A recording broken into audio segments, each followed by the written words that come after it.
संजय केळकर जी। अध्यक्ष महोदय,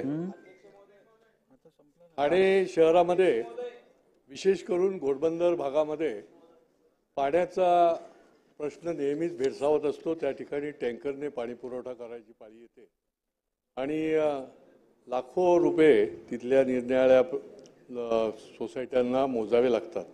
अध्यक्ष महोदय, महापालिकेने मुंबई महापालिकेकडे विनंती केलेली आहे, पत्र दिलेलं आहे की 25 MLD पाणी आम्हाला जर आपल्याकडनं मिळालं, परंतु सुरुवातीला निदान 50चं जरी केलेलं असलं तरी देखील 25 MLD जरी आत्ता सुरुवातीला मिळालं तरी हा जो टँकरने पाणी पुरवठा करायला लागतोय तो थांबू शकतो।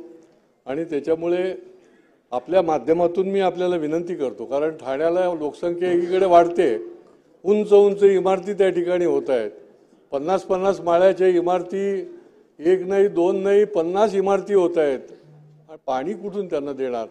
आणि त्यामुळे हा पाण्याचा प्रश्न तातडीने सोडवण्याकरता आपल्या माध्यमातून मुंबई महापालिकेला जी पत्र दिलेलं आहे, माझ्या माध्यमातून देखील मुंबई महापालिकेला मी पत्र दिलेलं आहे, तर त्या पत्राच्या माध्यमातून त्या ठिकाणी ताबडतोब किमान 25 MLD, 50चं दिलेलं असलं तरी देखील किमान 25 MLD पाणी जे आहे ते त्वरित देण्याची विनंती जी आहे ती आपल्या माध्यमातून मी करत आहे।